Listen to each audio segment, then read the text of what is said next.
meron po bang expressly nakasulat sa mga findings ninyo? Ask and answer, Your Honor. It is in That is a 8.3. presumption po. So hindi Opo. kailangan isabihin. May expressly po ba na nakasulat na may isang kusing na napunta sa bulsa ng Vice Presidente? Ask and answer, Your Honor. This, wait, don't answer. Uy. Gusto ko lang to ma-clarify. Of course, the witness was a state auditor of the ICFAO. So recommendatory lang po ang function ninyo. Hindi po kayo nagde-decide pagdating sa, lalong-lalo na pagdating sa notice of disallowance. Tama po ba?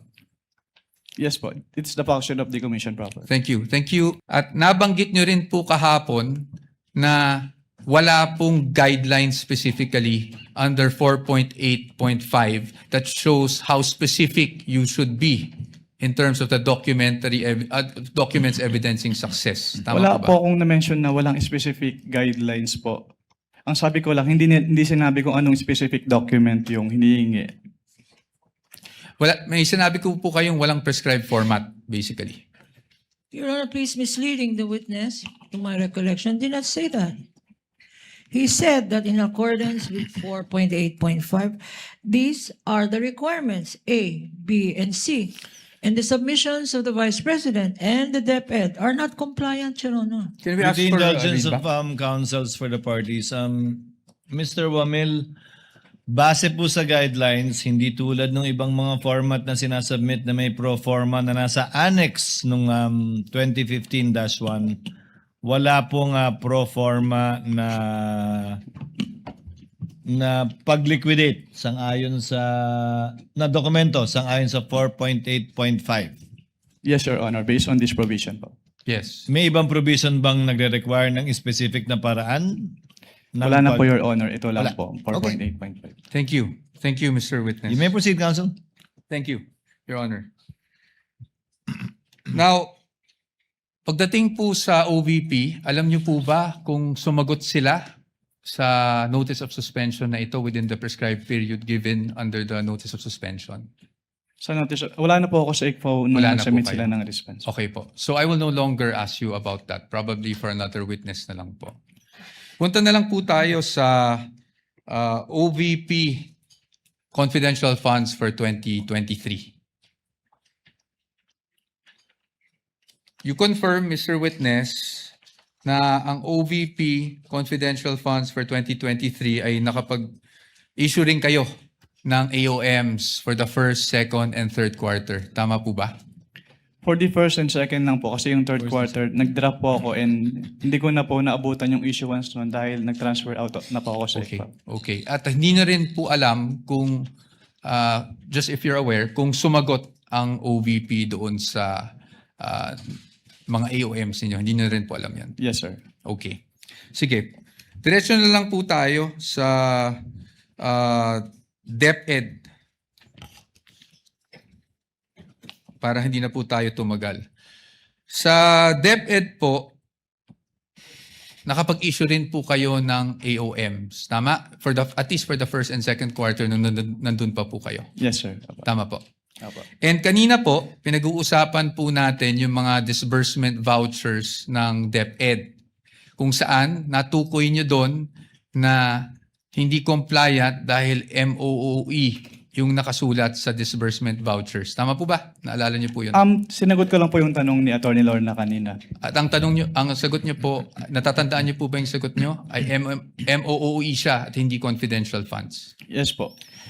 Now, Mr. Witness, I will show you a page of the General Appropriations Act. Can I have that copy?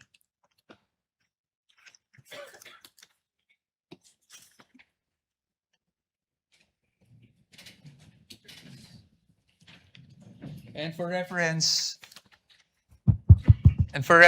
Your Honors, this is Exhibit D-1-14-DE, Your Honors.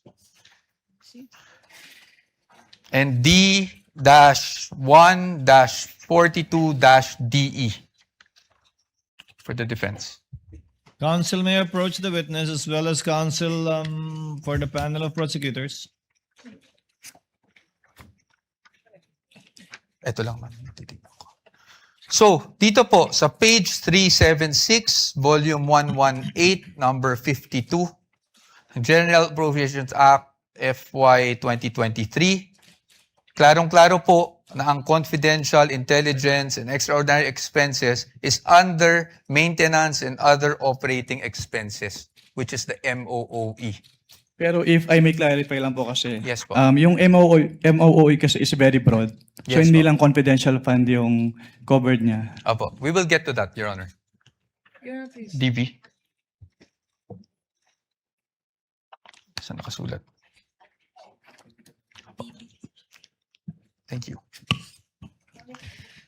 Kaya po dito, sa ating naging disbursement Your voucher, Honor, with due respect to counsel. yes, of With course. permission of Manifestation Attorney again in the Poa, yes. document.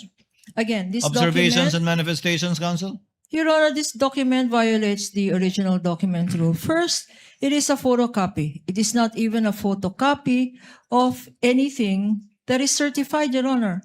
Although, under the original document rule, you can dispense with the presentation of the original. If you present the original first and then substitute a copy, because a copy, a photocopy, is now considered likewise, if properly authenticated, as an original. This is a scrap of paper, Your Honor. We don't even know. General Appropriations Act. Of who? Of which administration? And consisting of how many pages, Your Honor? Saan? This particular document, Your Honor, should not even be testified to because we don't know its provenance. For all we know, we don't know where this document came from. Your Honors, may I We comment? object, therefore, to this document. Maybe Your comment? Honor. What is the comment of Attorney Poa? Your Honors, the copy we are showing is actually a certified true copy of the Commission on Audit, certified by Davin E. Bakay. Your Honors. Certified true copy of the part of the GA? Yes, Your Honors.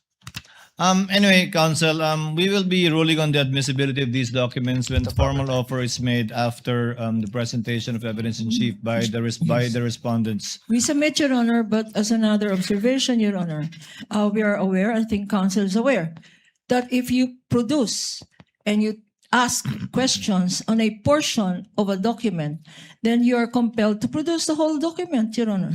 We want this on file. Produce the whole GAA. For all we know, Your Honor, there may be provisions in that GAA which contradicts the provision he's saying. So he is compelled under the rules, Your Honor. In addition to the rules of admissibility, he is compelled to produce the whole GAA. And we want that on record, Your Honor. Presiding officer has already ruled the manifestation and objection of the counsel is duly noted. Counsel may proceed.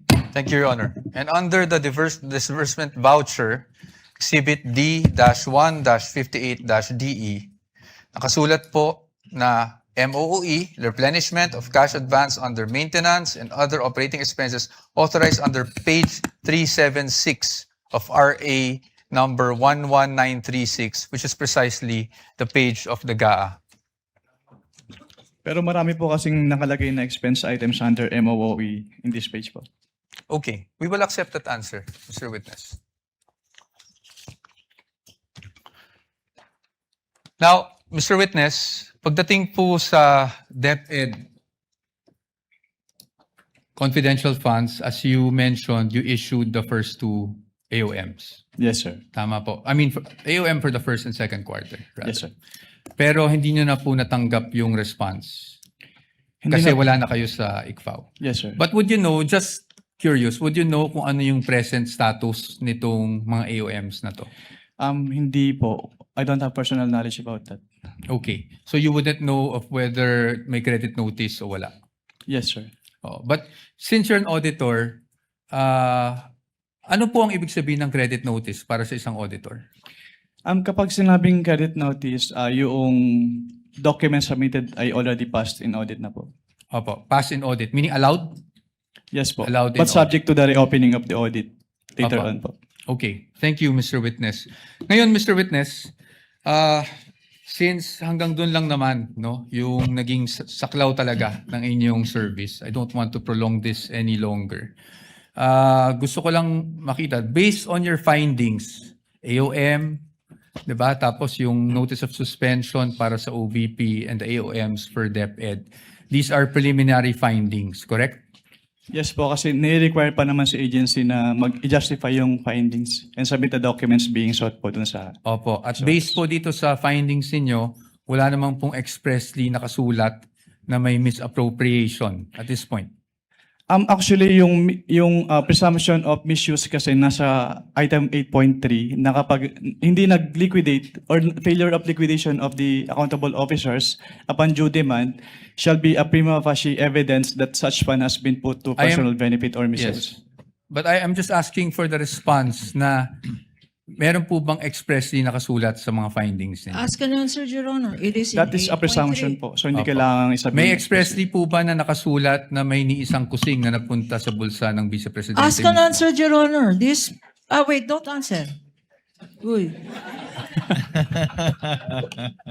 That question, Your Honor, has been asked and answered. We ask for Sustain- ruling, Your Honor. Sustained counsel, I think where you're getting at, modify your question. You can get it. Okay. So, basically po, ang findings nyo ay preliminary lamang. Wala pong any conclusive finding pa as to any misappropriation. Yun lang po ang tanong ko. Ang sabi kasi sa circular, upon failure to liquidate, No, meron I ng am presumption. Your Honor, Ask and answer, Your Honor. No, He the already witness- said, asking if it's... The witness is not responsive. Kindly respond. I think the question is quite simple, Yun lang naman Mr. po. Wamil. Preliminary pa lang. So wala pang any conclusive finding as to any misappropriation. Yun na lang po. Para lang po masagot nyo na ng diretso.